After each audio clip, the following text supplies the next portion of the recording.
Baik, pada pertemuan kali ini saya akan membahas tentang uji hipotesis mengenai variansi.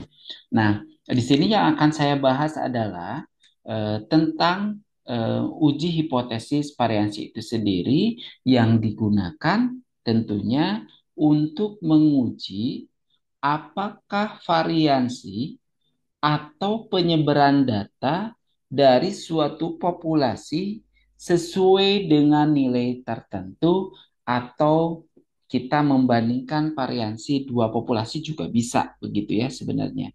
Jadi di sini untuk tujuannya itu adalah melihat gitu ya atau mengetahui penyebaran data dari suatu populasi. Contohnya bagaimana? Contohnya adalah menguji apakah misalkan variansi hasil ujian siswa sesuai dengan standar tertentu atau tidak. Begitu ya, seperti itu. Jadi nanti kita akan melihat uji dari kesamaan variansi, misalkan begitu ya, antara dua populasi kalau kesamaan biasanya.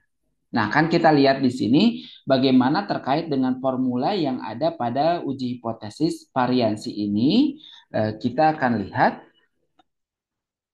bahwa cara pengujiannya itu sama seperti dengan yang uji hipotesis proporsi ataupun em, rata-rata bahwa kita akan menguji nanti uji dua sisi dan ada uji satu sisi. Untuk uji dua sisi nanti ada sisi kiri dan sisi kanan. Yang perlu dipahami bahwa untuk variansi itu distribusinya itu mirip dengan distribusi normal, tetapi dia lebih melenceng ke kiri ya, seperti itu, gitu, melenceng ke kiri. Nah, di sini nanti alfanya dia itu setengah alfa sebelah kiri dan setengah alfa sebelah kanan kalau uji dua titik. Ini daerah penerimaan. Jadi ini penerimaan, kemudian H0-nya, sedangkan kiri kanan adalah penolakan. Jadi H0 itu diterima bagaimana apabila untuk uji dua sisi itu ada di antara misalkan di sini nilai dari chi-square-nya ya, satu min setengah alfa dengan nilai apa namanya di sini V-nya begitu. Sedangkan untuk uji satu pihak nanti chi-square hitungnya kurang dari chi-square tabel gitu ya. Em, Nah, kemudian yang harus diingat juga bisa juga menggunakan uji F di sini ya untuk uji variansi ini tergantung dari datanya. Nah, em, rumusnya sendiri formula yang kita gunakan chi square itu di sini n-1 kali dengan simpangan baku data dari apa namanya sampelnya dibagi dengan simpangan baku populasinya. Kemudian untuk nilai V-nya adalah n-1 ya, seperti itu yang kita gunakan. Oke, kita akan melihat contohnya langsung saja dalam penggunaan dari uji hipotesis mengenai variansi ini. Nah, kita akan lihat di sini contohnya. Eh, Suatu perusahaan baterai mobil menyatakan bahwa umur baterainya berdistribusi hampir normal. Jadi dikatakan ini hampir berdistribusi normal dengan simpangan bakunya itu adalah 0,9. Nah, bila sampel acak 10 baterai tersebut menghasilkan simpangan baku, nah ini berarti yang ini dengan ini tuh beda. Kalau ini adalah populasinya, oh berarti nanti jadi D0-nya. Sedangkan ini adalah S-nya, simpangan baku dari sampelnya. Apakah Anda setuju bahwa datanya populasinya lebih dari 0,9 tahun dengan signifikasi 0,05, maka kita akan menggunakan uji apa? Uji pihak kanan, uji satu pihak karena udah dikatakan di sini bahwa lebih dari berarti hipotesisnya adalah nanti hak satunya lebih dari gitu. Seperti itu ya. Kita akan cek di sini. Oke, berarti ini bukan ini harusnya 0,9 ya. Oke, seperti itu. Nah, nanti kita akan lihat em, deltanya. Sorry, ini 0,9 karena kita menggunakan ini betul 0,81 karena ini deltanya dikuadratkan ya untuk variannya. Kan kita mengandalkan varian. Kalau di sini kan masih simpangan baku populasi. Kita ngomongin varian. Jadi betul dia itu 0,08 ya. Jadi dia itu 0,081 karena ini nanti simpangan bakunya dikuadratkan. Ini kan masih D0. Yang kita ingin cari itu D0 kuadrat. Berarti nanti 0,9 kita kuadratkan jadi 0,81 gitu ya. Oke, taraf signifikansinya adalah 0,05%. Berarti kita tinggal masukkan saja rumusnya. F-nya simpangan bakunya nanti 1,2-nya jangan lupa ini dikuadratkan ya teman-teman. N-nya berarti dari 10 dikurangi 1 dibagi 0,81 nilainya adalah 16. Nah ya kita tinggal cek saja nilai P-nya itu sendiri adalah 10 kurangi 1 yaitu 9. Dengan demikian kita dapatkan untuk T hitungnya adalah 16 sedangkan untuk T tabelnya kita gunakan adalah 16,919. Kita tinggal dilihat aja di tabel chi-square ya teman-teman, tinggal dibuka tabel chi-square-nya.